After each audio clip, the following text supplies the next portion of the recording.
नमस्कार साथियों, स्वागत है आपका जेके गुरुजी क्लासेस के यूट्यूब चैनल पर। आज इस वीडियो में बात करेंगे राजस्थान के जो संत संप्रदाय हैं इस टॉपिक को हम डिटेल से इस वीडियो में पढ़ने वाले हैं, जो कि आपके आने वाली हर एग्जाम के लिए आपके महत्वपूर्ण होता है।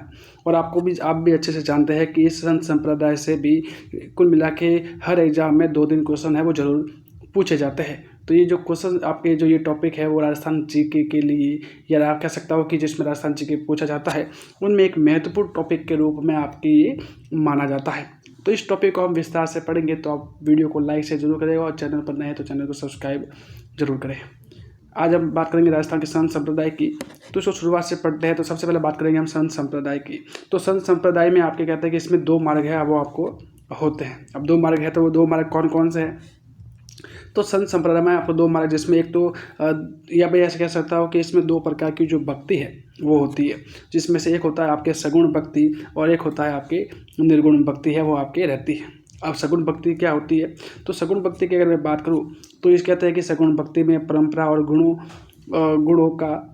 और साधनों का जो महत्व आपको दिया जाता है। साथ ही सगुण भक्ति में सबसे इम्पोर्टेंट जो इसमें जो अंतर देखने को मिलता है वो है कि इसमें जो मूर्ति पूजा है वो आपके सगुण भक्ति में की जाती है। इसमें ईश्वर को एक साकार रूप की जो भक्ति है वो क्या कहते हैं, जैसे आपकी जो मूर्ति बनाते हैं ना, तो मूर्ति बनाने के बाद कहते हैं कि इसमें ईश्वर की पूजा आपकी की जाती है। मतलब इसको ईश्वर को एक मूर्ति के रूप में देखकर फिर इसकी पूजा है वो आपके की जाती है। अब सबसे इम्पोर्टेंट बात इसमें ये है कि आपकी कौन से जो आपके जो व्यक्ति थे और वो कौन सी भक्ति से संबंधित आपके थे। तो बात करें आपके जैसे आपके कुछ सगुण भक्ति के जो प्रमुख संत की बात की जाए तो ये आपके तो यमुनाचार्य जी है, एक आपके रामानुजाचार्य है, एक निर्वाकाचार्य है, रामानंद है, माधवाचार्य है, वल्लभाचार्य, नाथ संप्रदाय है, चैतन्य महाप्रभु है, मीराबाई, गौरीबाई और भक्त कवि दुर्लभ। ये सारे जो व्यक्ति हैं वे आपके सगुण भक्ति में आपके विश्वास आपके रखते थे। फिर बात की जाए आपके निर्गुण भक्ति की, तो निर्गुण भक्ति की बात की जाए तो इसमें कहते हैं कि जो गुण और साधन है, जो भक्ति की जो परंपरागत गुण है साधन है, उसको महत्व आपके इसमें नहीं दिया जाता है।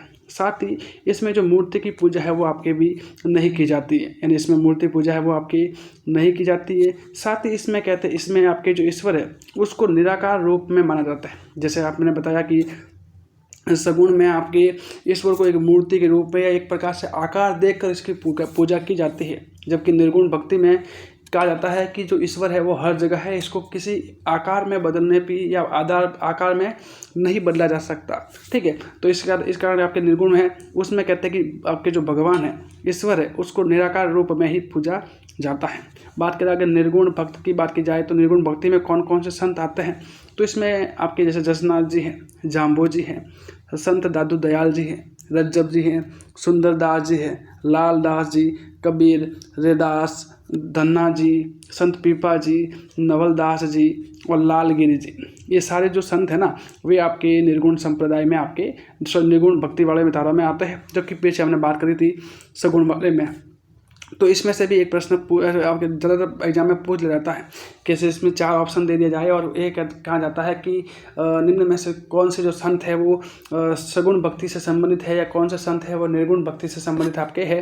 तो उसके बारे में आपके प्रश्न ऐसे पूछा जा सकता है, उसमें एक आपके उल्टा दे जाता है। ठीक है, अगली बात की जाए अब ये तो हो गई आपके सगुण और निर्गुण भक्ति के बारे में। अब हम बात करेंगे आपके संप्रदाय के बारे में। तो संप्रदाय में सबसे पहले बात करेंगे हम शैव संप्रदाय के बारे में। शैव से होता है शिव, यानी इस संप्रदाय में कहते हैं कि भगवान शिव के जो अवतार है उनकी आराधना करने वालों को कहते हैं शैव कहलाते हैं। क्या कहते हैं कि जो भगवान शिव है ना, तो भगवान शिव के जो भी अवतार थे उन अवतारों की पूजा करते हैं और जो पूजा करते हैं उन व्यक्तियों को आपके शैव के नाम से जानते हैं। ठीक है, कहते हैं कि यहाँ जीवन भर बाल ब्रह्मचारी रहते हैं और कहते हैं कि लिंग पूजा पर आपके ये विश्वास रखते हैं। बात करें आपके शैव संप्रदाय की, तो शैव संप्रदाय की बात की जाए इसमें 4 उप संप्रदाय आते हैं, जिसमें एक तो आपके पाशुपत संप्रदाय, एक आपके कालदमन संप्रदाय, एक आपके शैव और एक आपका आता है कापालिक है, वो आपके जो संप्रदाय है वो आपके आता है। ठीक है, बात करें राजस्थान में, तो राजस्थान में जो मेवाड़ का जो राजघराना था वो आपके शैव मत को मानने वाला था। कौन से मत को? शैव मत को मानने वाला था। साथ ही जो पाशुपत संप्रदाय के जो संस्थापक की बात की जाए तो इनके संस्थापक थे वो थे आपके आचार्य लकुलिश से वो थे। और ये कहते हैं कि ये शिव के 28वें अवतार माने जाते हैं, शिव के 28वें अवतार माने जाते हैं। ये जो सर जितनी भी लाइनें मैं बता रहा हूँ ये सारी इंपॉर्टेंट हैं आपके एग्जाम की दृष्टि से। फिर बात करूँ कि शैव मत के प्रमाण हैं वो हमें कहाँ मिले थे, तो ये आपके जो शैव मत के प्रमाण हैं वो हमें कालीबंगा और सिंधु घाटी सभ्यता है वहाँ पे हमें मिले थे। बात की जाए राजस्थान में, कहते हैं कि राजस्थान में लकुलिश संप्रदाय का जो प्रमुख मंदिर है, लकुलिश संप्रदाय का जो प्रमुख मंदिर है वो आपके एकलिंग जी का मंदिर है, जो कि आपके कैलाशपुरी उदयपुर में आपको देखने को मिलता है। इसके अलावा बात की जाए तो आपके जो सुंधा माता का मंदिर है जालोर में, उसमें भी कहते हैं कि लकुलिश संप्रदाय की जो शिव मूर्ति है वहाँ पे आपके है। ठीक है, अब बात करें अगर ये तो हो गया आपके शैव संप्रदाय में, शैव संप्रदाय आपके राजस्थान में कम ही था। ठीक है, बात करें आपके वैष्णव संप्रदाय की, जो भगवान विष्णु के अवतारों की जो पूजा करते, इसमें इस संप्रदाय को मानने वाले लोग हैं ना, वो आपके भगवान विष्णु हैं उनके अवतारों की पूजा आपके करते हैं। राजस्थान की बात की जाए तो राजस्थान में जो वैष्णव संप्रदाय का जो सर्वप्रथम प्रमाण है वो आपके गोसुंडी शिलालेख में आपको मिलता है। और इसमें सबसे इम्पोर्टेंट बात यही है कि आपके जो गोसुंडी संप्रदाय हैं वहाँ से कहते हैं कि वैष्णव संप्रदाय का सबसे पहला आपके प्रमाण आपको देखने को मिलता है। बात की जाए इसके भी कुछ उप शाखाएँ है, वो उप शाखाएँ कह सकता हूँ या उसके उप संप्रदाय है वो रहे थे। अब कौन कौन से है तो इसमें आपके वल्लभ संप्रदाय है, इसमें आपके निष्कलंक संप्रदाय है, रामानुज संप्रदाय है, गौड़ीय संप्रदाय है, और इसके अलावा आपके जो निम्बार्क संप्रदाय है वो संप्रदाय इस वैष्णव संप्रदाय के अधीन आते हैं। फिर नेक्स्ट बात करें आपकी नाथ संप्रदाय की, तो नाथ संप्रदाय की बात की जाए तो नाथ संप्रदाय ये शैव मत का ही एक नया रूप है, वो आपके नाथ संप्रदाय के रूप में विकसित हुआ। नाथ संप्रदाय है, इसको कहते हैं नाथ संप्रदाय को योग संप्रदाय, अवधूत संप्रदाय या सिद्ध मत या सिद्ध मार्ग संप्रदाय के नाम से भी इन्हें जाना जाता है। तो इसके उपनाम है वो भी आप थोड़े ध्यान रखिएगा। नाथ संप्रदाय के जो प्रवर्तक है वो आपके मत्स्येंद्र नाथ है, उनको आपके माना जाता है। साथ ही इनके द्वारा कहते हैं जो मत्स्येंद्र नाथ है इनके द्वारा एक सिद्धांत भी दिया गया जिसका नाम था आपके योगिनी कोल है, वो इन सबके इस सिद्धांत का आपके नाम था। कहते हैं कि इसमें आपके भगवान शिव को आदि योगी या आदिनाथ कहा जाता है। नाथ संप्रदाय है वो आपके भगवान शिव की तो पूजा करते हैं, लेकिन भगवान शिव में भी शिव को भी आपके इसमें आदि योगी या फिर आदिनाथ कहकर बुलाते हैं, या इसके रूप में आपके इनकी जो भगवान शिव है उनकी पूजा की जाती है।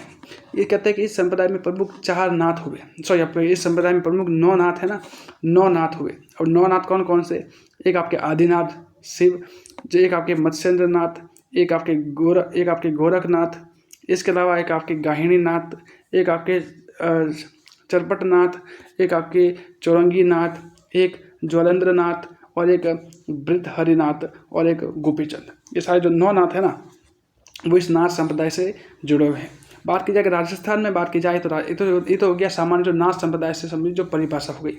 अगर इसी संप्रदाय का राजस्थान में बात की जाए तो राजस्थान में इसके कुल मिला के 2 पंथ आपको देखने को मिलते हैं। कौन कौन से, एक तो वैरागी पंथ और एक आपके माननाथी पंथ है वो देखने को मिलता है। इसमें वैरागी नाथ का जो वैराग पंथ है उसका जो प्रमुख स्थल है वो आपके राताडूंगा नागौर में देखने को मिलता है, जबकि माननाथी प्रयोग है वो आपके जो महामंदिर जोधपुर देखने को मिलता है। और महामंदिर जोधपुर है वो आपके नाथ संप्रदाय का ही एक मंदिर आपको देखने को मिलता है। राजस्थान में जो नाथ संप्रदाय का जो प्रमुख केंद्र या फिर कह सकता हूँ कि जो प्रधान पीठ है वो आपके जो महामंदिर जोधपुर में ही है। कहते हैं कि इसमें जो महामंदिर है इसमें सारी जोधपुर के जो महाराजा मानसिंह थे, जोधपुर के महाराजा मानसिंह थे, उन्होंने 1805 ईस्वी में कहते हैं कि महामंदिर का निर्माण करवाया था। और यहाँ पे 84 खम्भों का मंदिर भी आपको देखने को मिलता है। तो सबसे इसमें इंपॉर्टेंट बात कौन सी हो गई, एक तो आपकी जो इसमें ये प्रश्न काफ़ी बार एग्जाम में पूछ भी लिया गया है। प्रश्न क्या था, प्रश्न ये था कि जो महामंदिर जोधपुर है वो किस संप्रदाय से संबंधित है, तो आपके नाथ संप्रदाय से संबंधित है। और इसका निर्माण किसने करवाया था, तो आपके जोधपुर के जो महाराजा थे मान सिंह, उसके द्वारा 1805 में आपके इसका निर्माण है वो आपके करवाया गया था। अगले संप्रदाय की बात की जाए तो अगला संप्रदाय है हमारे पास निम्बार्क संप्रदाय। निम्बार्क संप्रदाय की बात की जाए तो निम्बार्क संप्रदाय को सनकादिक संप्रदाय के नाम से, नारद संप्रदाय के नाम से, हंस संप्रदाय के नाम से, भेदाभेदी संप्रदाय के नाम से, द्वैताद्वैत संप्रदाय आदि के नामों से भी इनके जाना जाता है। यानी निम्बार्क संप्रदाय के आपके जो उपनाम है वो आपको देखने को मिलते हैं। कई बार ऐसे भी प्रश्न पूछा जा सकता है कि नाथ संप्रदाय, हंस संप्रदाय, भेदाभेदी संप्रदाय, कहते हैं कि निम्न में से किस संप्रदाय के ही उपनाम है। तो फिर आपका उत्तर हो जाएगा कि आपके ये सभी जो उपनाम है वो आपके निम्बार्क संप्रदाय के आपके हैं। ठीक है, इस संप्रदाय के जो प्रवर्तक किसे माना जाता है, तो आपका निम्बार्क से ही आपको नाम याद हो जाएगा। आपके आचार्य जो आपके निम्बार्काचार्य है वो आपके इस संप्रदाय के आपके प्रवर्तक माने जाते हैं। राजस्थान में जो निम्बार्क संप्रदाय है उसकी जो प्रधान पीठ है वो आपके सलेमाबाद अजमेर में देखने को मिलती है। और साथ ही सलेमाबाद अजमेर है वो आपके जो ये पीठ है वो आपके आचार्य परशुराम है उनके द्वारा कहते हैं कि आपके स्थापित है, वो आपके करवाई गई थी। इसी संप्रदाय की जो दूसरी पीठ है वो आपको उदयपुर में देखने को मिलती है। पहली पीठ सलेमाबाद अजमेर में और दूसरी पीठ आपके उदयपुर में ये देखने को मिलती है। आचार्य जो निम्बार्काचार्य है उनका उपनाम कहते हैं कि आपको कई आपकी किताबों में भास्कर देखने को भी मिलता है। और इनका ही प्रमुख जो ग्रंथ है वो आपके है वेदांत परिजात। और ये प्रश्न आपके एग्जाम में पूछ भी लिया गया है कि वेदांत परिजात नामक जो ग्रंथ है वो उसके रचनाकार कौन थे, तो आपके आचार्य निम्बार्काचार्य है वो आपके इस वेदांत परिजात के ग्रंथ के लेखक आपके माने जाते हैं। साथ ही इस संप्रदाय के जो प्रथम उपदेष्टा है वो आचार्य हंस माने जाते हैं। ठीक है, तो ये भी बात साथ में आप थोड़ा ध्यान रखिएगा। निम्बार्क की बात मैं बात कर रहा था कि निम्बार्क संप्रदाय में कहते हैं कि इसमें राधा और कृष्ण की जो युगल सेवा में सेवा की जाती है। और ये प्रश्न आपके एग्जाम में आ चुका है, ये प्रश्न आपके एग्जाम में आ चुका है। प्रश्न ये था कि किस संप्रदाय में राधा और कृष्ण की युगल रूप में पूजा की जाती है, तो आपका उत्तर हो जाएगा निम्बार्क संप्रदाय। और ये प्रश्न मैंने अभी बताया कि आपको एग्जाम में पूछ भी लिया गया है। इसमें राधा को कृष्ण की पत्नी माना जाता है। राधा अष्टमी के दिन कहते हैं कि यहाँ के भूखों को कहते हैं कि खिचड़ी बांटी जाती है, जो कि आपके प्रमुख इसमें प्रसाद के रूप में इसे दिया जाता है। जयपुर के नरेश जगत सिंह और किशन सिंह है, जयपुर के नरेश जगत सिंह और किशनगढ़ के जो भगवंत सिंह है वो ये कहते हैं कि इस निम्बार्क संप्रदाय के अनुयायी थे। साथ ही आचार्य परशुराम का जन्म मैंने बताया था आचार्य आपके परशुराम, जिसकी आपके राजस्थान की जो प्रथम पीठ है निम्बार्क संप्रदाय की, मैंने यहाँ पे बताया था कि राजस्थान की जो प्रथम पीठ है अपर निम्बार्क संप्रदाय की सलेमाबाद अजमेर, और वहाँ के आपके जो ये स्थापित करने वाले जो सलेमाबाद अजमेर में इनकी जो पीठ स्थापित करने वाले कौन थे, तो आचार्य परशुराम है। और इन्हीं की मैं बात कर रहा हूँ कि आपके जो ये आचार्य परशुराम है इनका जन्म है वो आपकी ठिकरिया गाँव सीकर है वहाँ पर हुए थे। और कहते हैं कि ये आपके 36वें निम्बार्काचार्य आपके माने जाते हैं। ठीक है, अगला है आपके रामानुज संप्रदाय की बात करते हैं। तो रामानुज संप्रदाय की बात की जाए तो रामानुज संप्रदाय को रामानंदी संप्रदाय या रामावत संप्रदाय के नाम से भी आपके इसमें जाना जाता है। इस संप्रदाय के जो प्रवर्तक है वो आपके रामानुचार्य हैं, वो आपके इसके जो प्रवर्तक माने जाते हैं। सबसे इम्पोर्टेंट बात है कि इस संप्रदाय की जो प्रमुख पीठ है वो आपके गलताजी जयपुर है, वो उसको माना जाता है। गलताजी जयपुर इसे कहते हैं कि आपके उत्तर तोताद्री, क्या कहते हैं उत्तर, इस आपके गलताजी जयपुर है ना उसको आपके उत्तर तोताद्री के नाम से भी जानते हैं। इसके अलावा यहाँ पे कहते हैं कि बहुत सारे आपके जो मंदिर है वो इस संप्रदाय यहाँ पे इस स्थान पर देखने को मिलते हैं, इसलिए इसे मंकी वैली के नाम से भी जानते हैं। एक तो उत्तर तोताद्री और एक मंकी वैली, दोनों के नाम से कहते हैं कि जो गलताजी जयपुर है वो देखने को वहाँ पे उसको कहते हैं। और ये आपके जो रामानुज संप्रदाय की प्रमुख पीठ के रूप में राजस्थान में आपके जानी जाती है। बात करें अगले नेक्स्ट की बात की जाए तो आपके राजस्थान में कहते हैं कि इस संप्रदाय का जो प्रारंभ है वो कृष्णदास पैहारी के द्वारा माना जाता है। कृष्णदास पैहारी जी ने कहते हैं कि इस प्रदेश में नाथों का प्रभाव समाप्त कर रामानंदी भक्ति परंपरा को प्रवाहित किया। गलताजी में रामानंदी के शिष्य थे आपके किलादास जी, जिन्होंने कहते हैं कि यहाँ मंदिरों में रामानंदी भक्ति संप्रदाय को शुरू आपके किया था। ठीक है, तो क्या बताया मैंने कि राजस्थान में जो इस संप्रदाय को प्रारंभ यही से पूछा जाता है। मेन चीज़ तो यही है कि आपके राजस्थान में रामानंदी या फिर इस संप्रदाय के जो आपके प्रारंभ करने वाले कौन थे, आपके कृष्णदास पैहारी आपके थे। ठीक है, नेक्स्ट बात की जाए आपके रामानुज संप्रदाय।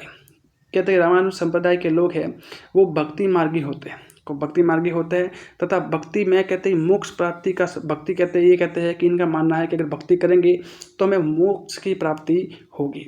साथ ही इसमें सबसे इम्पोर्टेंट बात यह है कि जयपुर के जो महाराजा थे सवाई जयसिंह थे, उन्होंने कहते हैं कि रामानंदी संप्रदाय अपने को श्रेय दिया था। कहते इन्होंने कहते हैं कि रामानंद संप्रदाय है उनको श्रेय दिया था। साथ ही इन्होंने कहते हैं कि जो कृष्ण भट्ट कलानिधि से इनके जो आपके दरबारी थे, इनके सवाई जयसिंह के दरबारी थे कृष्ण भट्ट कलानिधि, और इनकी कृष्ण भट्ट कलानिधि के द्वारा कहते हैं कि राम रासा ग्रंथ है आपके लिखा गया है। और ये प्रश्न आपके एग्जाम में पूछा गया है कि राम रासा ग्रंथ किसके द्वारा लिखा गया है। तो आपके याद रखेगा कि ये कृष्ण भट्ट कलानिधि के द्वारा लिखा गया था। और कृष्ण भट्ट कलानिधि कौन है, तो आपके जयपुर के जो महाराजा सवाई जयसिंह हैं उनके आपके दरबारी आपके थे। फिर आगे बात की जाए आपके भक्ति आंदोलन को कहते हैं कि दक्षिण भारत से उत्तर भारत में लाने का श्रेय है वो आपके रामानंद हैं, उनको ही आपके जाता है। ये तो होगी रामानंद की बात। अगले बात करेंगे आपके वल्लभ संप्रदाय की बात की जाए। वल्लभ संप्रदाय की बात की जाए तो इस संप्रदाय को कहते हैं कि पुष्टि मार्गी संप्रदाय के नाम से भी जाना जाता है। इनके जो आपके प्रवर्तक है वो आचार्य वल्लभाचार्य हैं, वो इनके आपके संस्थापक है, वो आपके माने जाते हैं। बात की जाए वल्लभाचार्य को कहते हैं कि इनके श्रीनाथ जी मूर्ति गोवर्धन पर्वत से जतिपुरा गांव से प्राप्त हुई थी। कहते हैं कि वल्लभाचार्य है ना, उनको कहते हैं कि जो भगवान कृष्ण यानी श्रीनाथ जी है उनकी मूर्ति है वो आपके गोवर्धन पर्वत से आपके जतिपुर गांव है वहाँ से मिली, और जिनको लेकर ये वृंदावन आए थे। कहाँ पे आए थे, वृंदावन आए थे, और वहाँ पर इन्होंने कहते हैं कि श्रीनाथ जी का जो मंदिर है वो बनाया और उनकी जो मूर्ति की जो प्रतिष्ठा है वो आपके करवाई थी। ठीक है, इसी कारण कहते हैं कि वल्लभ संप्रदाय के आराध्य देव है वो श्रीनाथ जी है। और श्रीनाथ जी किसे कहते हैं, आपके कृष्ण को कहते हैं। किसे कहते हैं, भगवान श्री कृष्ण है उनको ही श्रीनाथ जी के नाम से जाना जाता है। यानी वल्लभ संप्रदाय की प्रमुख पीठ है वो कहाँ पे है, तो वृंदावन में है, और वृंदावन में श्रीनाथ जी के मंदिर में है। ठीक है, और यहाँ कहते हैं कि और श्रीनाथ जी मतलब आपके कृष्ण मूर्ति है। ठीक है, तो थोड़ा ध्यान रखिएगा। बात करें आपके राजस्थान में अगर वल्लभ संप्रदाय की बात की जाए तो वहाँ पे राजस्थान में प्रमुख पीठ है वो आपके नाथ द्वारा राजसमंद में दिखाई देती है। कहाँ पे, नाथ द्वारा राजसमंद में आपके वल्लभ संप्रदाय की प्रमुख आपके पीठ है। बात की जाए आपके नाथ संप्रदाय की जो इसका आपके श्रीनाथ जी का मंदिर राजस्थान की बात की जाए तो इसमें जो यहाँ जो मंदिर है कहाँ पे, नाथ द्वारा राजसमंद में, इसके मंदिर का निर्माण है वो आपके 1672 में किया गया था। इसके द्वारा आपके महाराणा राज सिंह है उनके द्वारा कहते हैं कि जो सियाड़ गाँव जो कि नाथ द्वारा राजसमंद में है वहाँ पर कहते हैं कि इस मंदिर का निर्माण आपके करवाया गया था। कहते हैं कि श्रीनाथ जी के जो काले, यहाँ पे कहते हैं कि काले रंग की जो मार्बल की जो प्रतिमा है और साथ इस प्रतिमा की कहते हैं ठोड़ी में हीरा भी लगा हुआ है। ये छोटी सी आपकी इनकी जो मूर्ति की विशेषता है कि इनकी मूर्ति किस रंग की है, तो कहते हैं कि काले रंग की इनकी जो मूर्ति है वो दिखती है। कहते हैं कि इनके मंदिर को हवेली, दर्शनों की झांकी, ईश्वर की कृपा को पुष्टि, भजन कीर्तन को हवेली संगीत और मूर्ति को स्वरूप कहा जाता है। क्या कहते हैं, यानी यहाँ जो मंदिर है उस मंदिर को क्या कहते हैं, हवेली कहते हैं। यहाँ पे जो दर्शन लोग कहते हैं वो दर्शन अपने कहते हैं कि दर्शन किया जाता है। ये कहते हैं कि झांकी हुई है। ये कहता है कि जब ईश्वर की जो कृपा होती है ना उनको कहते हैं कि पुष्टि के नाम से जानते हैं। जो भजन कीर्तन होता है वो कहते हैं हवेली संगीत के नाम से जाना जाता है। ठीक है, तो ये सारी जो बातें हैं वो इनके संबंधित आपके रहती है। कहते हैं कि इस संप्रदाय में भगवान कृष्ण के बाल स्वरूप की पूजा की जाती है, और ये प्रश्न आपके एग्जाम में पूछा गया है कि किस संप्रदाय के में आपके भगवान कृष्ण के बाल स्वरूप की पूजा की जाती है, तो आपके वल्लभ संप्रदाय है। और ये भी पूछा गया है कि वल्लभ संप्रदाय की प्रमुख पीठ कहाँ है, तो आपके नाथ द्वारा राजसमंद में है। ठीक है, इस संप्रदाय के मंदिरों में जो 8 बार पूजा होती है, कितनी बार, 8 बार होती है। और साथ ही श्रीनाथ जी को 7 ध्वजा का स्वामी भी कहते हैं। कितने, 7 ध्वजा का स्वामी कहते हैं। विट्ठल जी के कहते हैं कि 7 पुत्र थे। विट्ठल जी के 7 पुत्र थे जिनके पूजन करने के लिए श्रीनाथ जी अलग अलग कहते हैं कि इनकी जो अलग अलग मूर्ति है वो बनाकर अलग अलग मंदिर बनवाए थे। कहते हैं जहाँ पे जब इसके जो आगे बाद जब गुरु हुए विट्ठल नाथ जी, उनके फिर 7 पुत्र हुए और 7 के लिए कहते हैं कि अलग अलग मूर्तियाँ से अलग अलग मंदिर आपके निर्माण किए गए थे। जिसमें एक तो आपके था श्रीनाथ जी का मंदिर था जो कि नाथ द्वारा राजसमंद में आपको देखने को मिलता था। इसके अलावा जो बात की जाए आपके एक तो द्वारिकाधीश मंदिर था जो कांकड़ू राजसमंद में है। यानी आपके अलग अलग मंदिर बनवाए गए थे। एक आपके जो मदन मोहन मंदिर बनाया गया था जो कि आपके कामाडीग में बनाया गया। इसके अलावा जो मथुराधीश मंदिर है वो आपके कोटा में बनाया गया। इसके अलावा बालकृष्ण मंदिर है वो आपके सूरत गुजरात में बनाया गया। इसके अलावा जो गोकुल नाथ जी का मंदिर है वो आपके गोकुल उत्तर प्रदेश में बनाया गया। और इसके अलावा गोकुल चंद्र जी का मंदिर है वो आपके कामाडीग में बनाया गया था। ठीक है, गोकुल मिला के 7 मंदिर है वो आपके इस संप्रदाय से आपको देखने को मिलते हैं।